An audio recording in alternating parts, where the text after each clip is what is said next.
बीड जिल्हा पत्रकार संघाचे अध्यक्ष संतोषराव मानूरकर, बालाजी तोंडे, वैभवजी स्वामी, भरतजी लोळगे, सतीशजी सुलाखे, प्राचार्य सविताताई शेटे, विद्यासागर पाटांगणकर, सर्व उपस्थित आमचे प्रतिष्ठित पत्रकार, विविध क्षेत्रातील उपस्थित असणारे सर्व आमचे मान्यवर, बंधू भगिनींनो, माझ्या तरुण मित्रांनो, उशीर झालेला आहे. मला अजून एका कार्यक्रमाला प्रकाशराव दादा सोळंकेच्या मतदारसंघात जायचंय आणि नंतर मला विमान पण संभाजीनगरला पकडायचंय.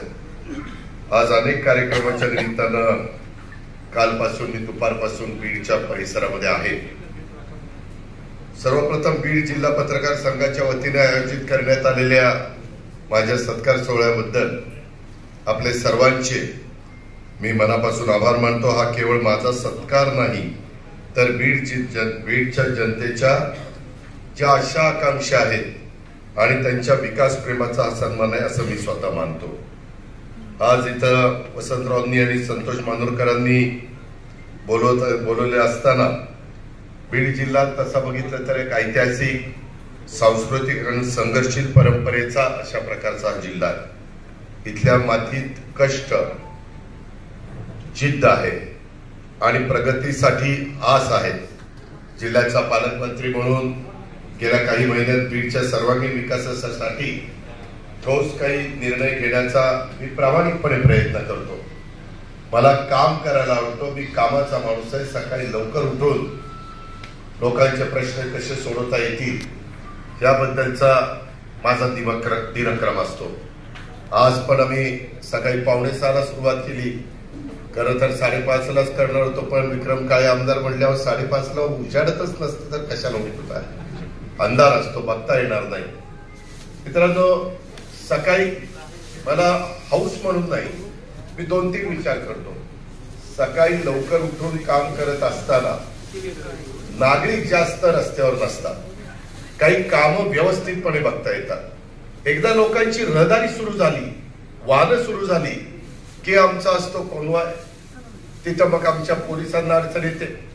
तिथं सिग्नल अडवले जातात. तिथं आम्हाला रस्ता क्लिअर केला जातो. कुणाला शाळेला जायचं असतं, कॉलेजला जायचं असतं, नोकरीला जायचं असतं, व्यवसायाला जायचं असतं, त्यांची अडचण होती. सकाळी पहाटे उठणारी संख्या कमी असते आणि त्यामुळं मी सकाळी, आता उद्याही सकाळी 6 वाजता चाकणला तिथं जरा वाहतुकीची कोंडी होती ती बघायला आम्ही आयुक्त, कमिशनर, सगळी लोक, पोलीस कमिशनर अशी सगळी लोक तिथं जाणार आहेत. शेवटी कामं झाली पाहिजे. मी नेहमी मनाला सांगत असतो, कार्यकर्त्यांना सांगत असतो, मिळालेल्या सत्तेचा उपयोग, मिळालेल्या पदाचा उपयोग हा सर्वसामान्य माणसांचे प्रश्न सोडवण्याच्या करता करायचाच असतो. नंतर पद गेल्यावर म्हणत बसायचं, त्यावेळेस केलं असतं तर बरं, अरे कुणी अडवलं होतं तुला, तू नंतर काय उघडत बसतो. आणि त्याच्यामुळं मी माझ्या सगळ्या सहकाऱ्यांना सांगत असतो, आज इथं बीडच्या पत्रकार संघाने माझा तुमच्या सगळ्यांच्या साक्षीने सत्कार केला. बीडच्या विकासासाठी प्रामाणिकपणे केलेल्या कामाची दखल बीड जिल्ह्याने, बीडकरांनी घेतली असं मी मानतो. कारण पत्रकार हा समाजाचा कान, नाक, डोळा अशा पद्धतीनं तो असतो असं म्हटलं जातं. मात्र इलेक्ट्रॉनिक माध्यमाने, आता डिजिटल माध्यमाच्या जमान्यामध्ये आता मीडिया आणि पत्रकार म्हणजे समाजाचं तोंड सुद्धा आहे. त्यामुळे तुमच्या माध्यमातून समाजाच्या थेट प्रतिक्रिया आमच्यापर्यंत पोहोचत असतात. आणि मगाशी जसं सांगितलं बोलत असताना आमच्या वसंतरावांनी आणि संतोषजींनी की बाबा एकंदरीत त्यांच्या मनात ज्या गोष्टी होत्या त्या त्यांनी बोलून दाखवल्या.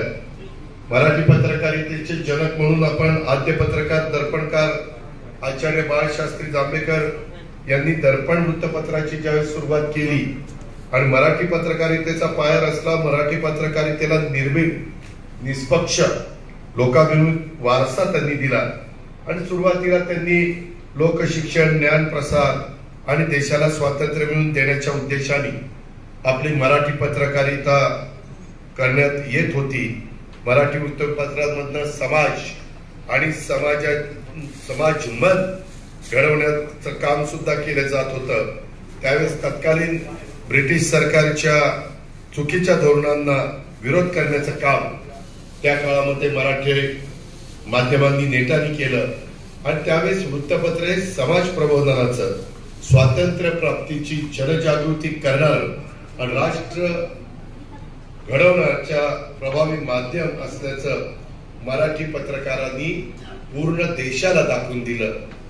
याच माध्यमांच्यामुळं आपल्याला समाजातल्या समस्या असतील, समाजातल्या गरजा असतील, प्रगतीची जाणीव या निमित्तानं सर्वांना होते. माध्यमांनी आतापर्यंत केवळ माहिती पोहोचवण्याचं काम केलं नाही तर विचार आणि जनमत घडवण्याचं देखील महत्वाचं काम हे ह्या क्षेत्रांनी केलेलं आजपर्यंत आपण सगळेजण पाहत आलेलो आहे. आणि त्याच्यामुळं थोडासा आज माझा धावपळीचा कार्यक्रम आहे.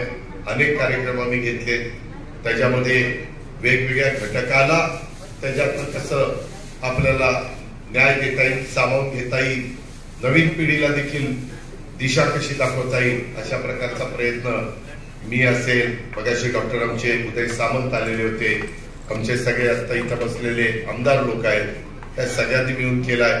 अधिकारी वेगवेगळे विशेषतः नवे लोक आणलेले, फ्रेश लोक आणलेले आणि त्याच्यामध्ये IAS असतील, IPS असतील, त्यांच्याकडून माझी पण चांगल्या कामाची अपेक्षा आहे.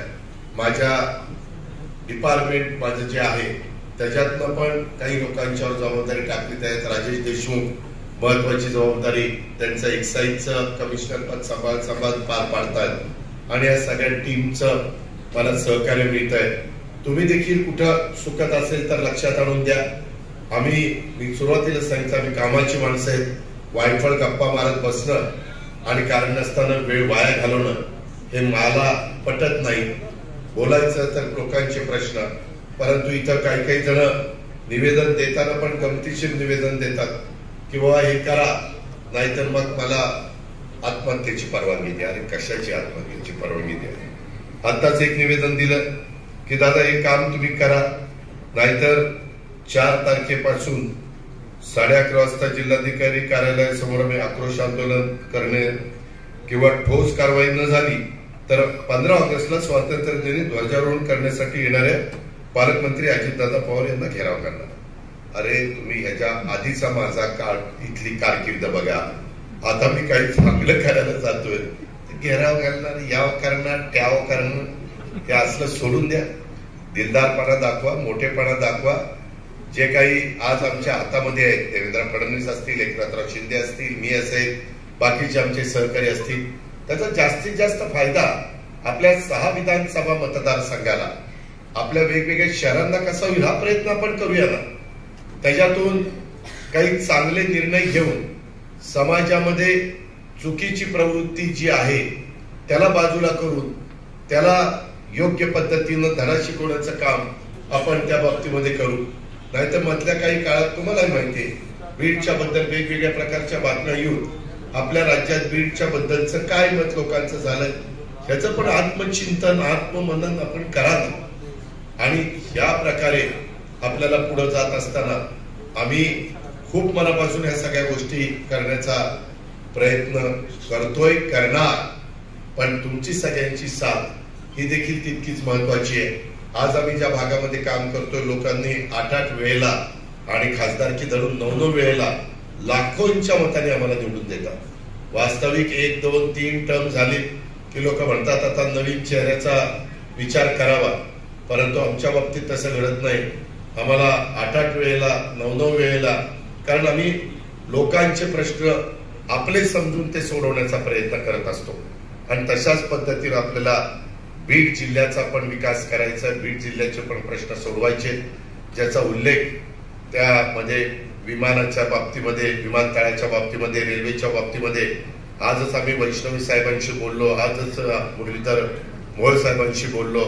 माझा सहसा प्रयत्न असा असतो की काम निघालं की लगेच तिथल्या तिथं फोन लावायचा आणि कामाचा कसा निपटारा करता येईल अशा प्रकारचा प्रयत्न करायचा. परंतु आज विमान देत असताना जरा खेळण्यातलंच विमान आणून दिलं,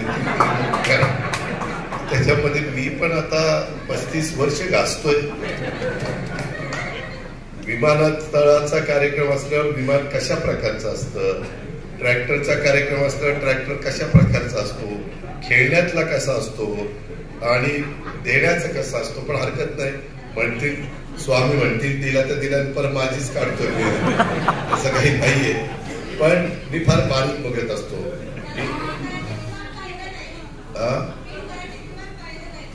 अगं वर जरी बघितलं की विमान दिसतंय तरी पाहिलं काय शेवट पोरग पण विमान बघतंय. तुम्ही तरी शिकली समजलेली माणसं, काहीतरी पटेल. मी आहे हजर जबाब, मी काही कसलाही ऐकून घेत नाही. जिथं योग्य असेल त्याला योग्यच म्हणणार आणि जे चुकलं तिथं चुकलंच म्हणणार. त्याच्यामध्ये तुम्ही बघा आता अलीकडच्या काळात तिथं चीफ इंजिनियर पण अतुल चव्हाण आलेले आहेत. खूप चांगल्या चांगल्या गोष्टी आपल्याला करायच्यात, पण काही कठोर निर्णय पण मला घ्यावे लागतील. जिथं कुठं अनधिकृतपणा असेल, जिथं बकालपणा असेल, जिथं कुठेही त्या ठिकाणी जाहिरातबाजी झालेली असेल, ते अनधिकृत तिथले सगळे जाहिरातीचे बोर्ड असतील तर हे पण सगळे काढले जातील. आणि त्याच्यामध्ये वृक्षारोपणाचा कार्यक्रम, ह्या सगळ्या गोष्टी आपल्याला कराव्या लागतील. स्वच्छतेला महत्व द्यावं लागेल. मी बऱ्याचदा बघतो तुम्ही काही गोष्टी, काही जण, तुम्ही नाही, तुम्ही खूप चांगले आहात, पण काही लोक काही आणलं की तिथंच कागद टाकतात. कधी आम्हाला शॉल टाकली की तिथंच ती कागद पडलेला असतो, आम्हीच ती उचलतो. आता माझ्या सिक्युरिटीला माहिती झालं, मला काही घाण दिसले की मी उचलतो, त्याच्यावर ते लाजत उचलतात. अशा पद्धतीचं ते आहे. आपण आपल्यापासून सुरुवात केली तर ती स्वच्छता राहील. नाहीतर मी आज पण बघितलं शहरात फिरून, अक्षरशः मी येताना पण विजय सिंहला, विक्रमला आणि प्रकाश दादांना पण म्हणत होतो, आपण आपलं थोडस आत्मपरीक्षण करून, इतर लोक करतात मग आपल्याला काय जमणार नाही, त्याच्यामध्ये आम्ही आमची जबाबदारी त्या ठिकाणी दुर्लक्षित करणार नाही. आम्ही आमची जबाबदारी पार पाडू. पण टाळी एका हाताने वाजणार नाही. मी किती प्रयत्न केला, तुम्ही दुसऱ्या हाताने टाळीच नाही दिली मला, तर काहीच उपयोग होणार नाही. या पद्धतीने आपण पुढे जाऊ, असं माझ्या सर्व पत्रकारांना आव्हान आहे, विनंती आहे. त्याच्या संदर्भातले सूचना आहे. तुम्ही आज हा कार्यक्रम आयोजित केला त्याबद्दल मी सहसा कार्यक्रमाला हार तुर्याला ते बघा, बऱ्याचशा ठिकाणी कार्यक्रमाला ज्यावेळेस नेते मंडळी जातात त्यावेळेस असं कुठंतरी तो असा बोर्ड दाखवतो आणि मग बरोबर फोटो, आणि ते तसं मला अजिबात आवडत नाही. जे काही आहे ते आपलं आपण नॅचरल पद्धतीनं बघायचं, काय करायचं. फोटो काढणारे काढतात, हे करणारे करतात, पण लोकांनी जमिनीवर पाय ठेवून माणसामध्ये राहिलं पाहिजे, एवढं मला मनापासून वाटतं. आणि तसं केलं तर समाज आपल्याला विसरत नाही. माणुसकी ही देखील तितकीच महत्वाची. ह्या पद्धतीनं आम्ही काम करत राहू. जेवढं काही माझ्या बीड जिल्ह्याच्या सर्वांगीण विकासाला देता येईल तो देण्याचा प्रयत्न मी आणि आमचे मुख्यमंत्री देवेंद्रजी फडणवीस आणि आमचे उपमुख्यमंत्री एकनाथरावजी शिंदे आणि आमचे सगळे सहकारी विधिमंडळातील असतील, मंत्रिमंडळातील असतील, आम्ही सगळेजण त्या बाबतीमध्ये करत राहू. हा विश्वास मी आपल्या सगळ्यांना देतो. आणि पुन्हा ह्या सत्कार समारंभाच्या बद्दल मी त्यांचे आभार मानतो. विशेषतः आमच्या वसंतराव मुंडे आणि संतोष मानोरकरांना या निमित्तानं त्यांना धन्यवाद देतो. आणि हे जे काही श्रेय ते माझं नाही, हे श्रेय बीडच्या जनतेचं आहे. त्याच्यामुळे माझं प्रत्येक पाऊल, प्रत्येक निर्णय हे बीड जिल्ह्याच्या आणि बीड शहराच्या प्रगतीसाठीच असेल, हे मी पुन्हा एकदा आपल्याला ठामपणे सांगू इच्छितो. या कार्यक्रमाच्या निमित्तानं मी आपल्याला सर्वांना शब्द देतो की पत्रकार बांधवांचे प्रश्न सोडवण्यासाठी देखील आमचं महायुतीचं सरकार हे कटिबद्ध आहे आणि तेही प्रश्न आम्ही सोडवण्याचं काम करू. मी पुन्हा एकदा आपल्या सर्वांचे आभार मानतो आणि या ठिकाणी थांबतो.